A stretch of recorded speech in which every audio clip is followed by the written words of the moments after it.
So hello and welcome to Informaticos. तो दोस्तों, यकीन मानिए अब ऐसा लग रहा है कि पाकिस्तान की कुटाई की आवश्यकता फिर से पड़ गई है। तो आपको याद होगा कि जब पाकिस्तान की आर्थिक स्थिति बेहद कमज़ोर हो चुकी थी, जब पाकिस्तान को कर्ज नहीं मिल रहा था और इनका जो विदेशी मुद्रा भंडार यानी कि जो फॉरेक्स रिजर्व था वो $3 बिलियन से भी नीचे आ गया था, वैसी स्थिति में पाकिस्तान ने भारत के साथ एक शांति समझौता साइन कर लिया था और ये पिछले साल फरवरी में ही हुआ था।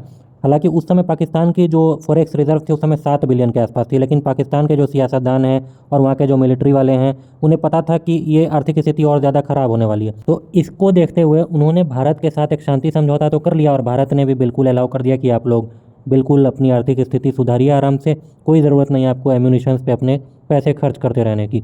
हालांकि कुछ मिलिट्री एक्सपर्ट्स का ये कहना था कि हम लोगों को पाकिस्तान को इस तरह से फ्री पास नहीं देना था, लेकिन जब सीज़ फायर वायोलेशंस होते रहते हैं तो जो सैनिक लास्ट लाइन पे खड़ा होता है, आप समझ सकते हैं किसी भी समय गोली आकर के उस सैनिक को लग सकती है। तो ऐसी स्थिति में उस सैनिक और उनके परिवार वालों के हित के लिए सरकार ने बिल्कुल अच्छा कदम लिया था। इसके अलावा जब ऐसा माहौल बनता है कि इस एरिया में शांति है तो वहाँ पे इन्वेस्टर्स ज़्यादा आते हैं और इन्वेस्टमेंट आपके देश में बढ़ती है, उससे आपकी अर्थव्यवस्था बढ़ती है। क्योंकि देखिए, कोई भी दुनिया के सारे इन्वेस्टर ऐसी जगह इन्वेस्ट नहीं करना पसंद करेंगे जहां कभी भी युद्ध हो सकता है। लेकिन मुझे अच्छी तरह से याद है कि सारे के सारे experts including major general GD Bakshi और मेजर गौरव आर्या दोनों यही कह रहे थे कि जैसे ही पाकिस्तान की इकोनॉमी थोड़ी बहुत रिवाइव करेगी और जैसे ही 2-4 बिलियन का कर्ज मिल जाएगा, ये लोग वापस से उसी रास्ते पर आ जाएंगे। और बिल्कुल वही हुआ है। और अभी मैं आपको बताता हूँ कि आखिर हुआ क्या है, भारतीय सेना ने ऑफिशियल स्टेटमेंट में क्या कहा है। लेकिन उससे पहले रिक्वेस्ट है कि इस चैनल को सब्सक्राइब जरूर कर लीजिएगा ताकि आने वाले अपडेट्स आपको मिलते रहें। तो चलिए शुरू करते हैं आज का वीडियो। तो सबसे पहले आखिर हुआ क्या है, उसके बाद हम लोग एक शॉर्ट में जानेंगे कि भारतीय सेना के पास कौन कौन से ऐसे हथियार हैं जिससे एक बटन दबाते ही भारतीय सेना का बदला बिल्कुल पूरा हो जाएगा और युद्ध जैसी नौबत भी नहीं आएगी, बस पाकिस्तान को कॉस्ट और कॉन्सिक्वेंस बढ़ जाएगा। तो देखिए, हुआ क्या है कि जम्मू कश्मीर के बारामूला में शनिवार को LOC पर घुसपैठ की कोशिश की गई, लेकिन भारतीय सेनाओं और हमारे इंटेलिजेंस एजेंसियों की मुस्तैदी के कारण इस आतंकी घुसपैठ को नाकाम कर दिया गया। इस दौरान भारतीय सेना ने बताया है कि उन्होंने मोर्टार, ग्रेनेड लॉन्चर और यहाँ तक कि रॉकेट लॉन्चर का भी इस्तेमाल किया। तो जो 2 आतंकी थे वो तो तत्काल मार गिराए गए थे, लेकिन जो तीसरा आतंकी था वो भागने लगा वापस से पाकिस्तानी सीमा की तरफ। तो उसके पीछे भारतीय सेना ने क्वाड कॉप्टर भी भेजा और उसकी तरफ फायरिंग भी की।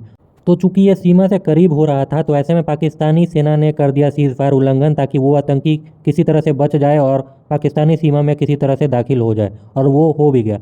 लेकिन भारतीय सेना की कार्रवाई के कारण वो पाकिस्तानी सीमा में जाकर के ढेर हो गया, क्योंकि भारतीय सेना ने कंटिन्यू रखा गोलीबारी और वो घुसते घुसते भी उसे गोली लग गई और वो पाकिस्तानी सीमा के भीतर जाकर के वहीं पर ढेर हो गया। तो उसकी बॉडी रिकवर कर पाना संभव नहीं है क्योंकि वो पाकिस्तानी सीमा के भीतर चला गया है। तो बेसिकली बात यह है कि पाकिस्तानी सेना वापस से खुल करके आ गई है आतंकियों को सपोर्ट करने में। तो बस मुझे याद आ गई उन एक्सपर्ट्स की बात जो कि कह रहे थे कि पाकिस्तान को थोड़ा बहुत लोन भी मिल गया तो वापस से पाकिस्तान उसी रास्ते पर आ जाएगा, और एग्जैक्टली ऐसा ही हुआ है। अब देखिए, ऐसा बिल्कुल हो सकता है कि उस आतंकी को कवर फायर देने के लिए ऊपर से ऑर्डर नहीं आया हो और वहां पर जो मौजूद सैनिक थे वो एज अ सिंपैथी में आकर के उस आतंकी को कवर फायर देने लगे। तो अगर ऐसा हुआ है तो पाकिस्तानी सेना ने फिर भी वो जो सीज फायर एग्रीमेंट है तोड़ा है।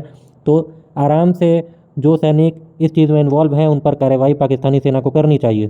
लेकिन एक्सपर्ट्स का मानना है कि पाकिस्तानी सेना के जो टॉप कमांडर है, हो सकता है उनका ऑर्डर ना भी रहा हो, लेकिन उनके जो छुटभैया कमांडर है जो छोटे छोटे रैंक्स पर हैं पाकिस्तानी सेना में स्कैटर्ड हैं, जिनकी मानसिकता बेहद जिहादी किस्म की है, वो लोग इस तरह के ऑपरेशंस को ड्राइव कर रहे हैं। तो दोस्तों, बिल्कुल भी घबराने वाली बात नहीं है। भारतीय सेना के पास कुछ ऐसे हथियार आ गए, एकदम प्रिसीजन गाइडेड म्यूनिशंस, जिसके थ्रू भारतीय सीमा के भीतर रहते हुए एकदम पिन पॉइंट एक्यूरेसी के साथ उस पोस्ट को तबाह किया जा सकता है जिस पोस्ट से हमारी सेना पर फायरिंग हुई है। तो ऐसे तो भारतीय सेना के पास काफ़ी सारे हथियार हैं, लेकिन इस रोल में सबसे बेस्ट सूटेड हमारा नया पिनाका मार्क 2 रॉकेट लॉन्चर है, जो कि अब GPS गाइडेड हो चुका है और आधे मीटर की एक्यूरेसी में अपने टारगेट को डिस्ट्रॉय कर सकता है। बस इसको चाहिए GPS कोऑर्डिनेट उस टारगेट का जहां से हमारे ऊपर गोली चलाई गई है। इसके अलावा भारतीय सेना ने अमेरिका से खरीदे गए एक्सकैलिबर को अपनी सारी तोपों में इंटीग्रेट कर लिया है। अगर एक्सकैलिबर का इस्तेमाल करते हुए भारतीय सेना पाकिस्तानी पोस्ट पर अटैक करती है तो ये भी GPS गाइडेड गोले हैं, बिल्कुल पिन पॉइंट एक्यूरेसी के साथ उन पोस्ट को तबाह किया जा सकता है जहाँ से हमारे ऊपर गोलियाँ चली हैं। और मेरे ख्याल से ये बिल्कुल सही समय भी है। इसका कारण यह है कि पाकिस्तान की आर्थिक स्थिति अभी बेहद कमज़ोर है। इवन शॉर्ट टर्म, इवन छोटा से छोटा टर्म ऑफ वार पाकिस्तान बिल्कुल भी अफोर्ड नहीं कर सकता है, क्योंकि थोड़ा भी अगर पाकिस्तान को अपनी सेना मोबिलाइज करनी पड़ी तो इन लोगों के पास डीजल के भी पैसे नहीं हैं। बाकी तो आप समझ सकते हैं। आपका क्या कहना है इस वीडियो पर, राय ज़रूर बताइएगा कमेंट में। इस वीडियो को लाइक करिए, कमेंट करिए और शेयर करिए, और इस चैनल को सब्सक्राइब करना बिल्कुल भी मत भूलिएगा। मिलते हैं अगली वीडियो में, तब तक के लिए जय हिंद।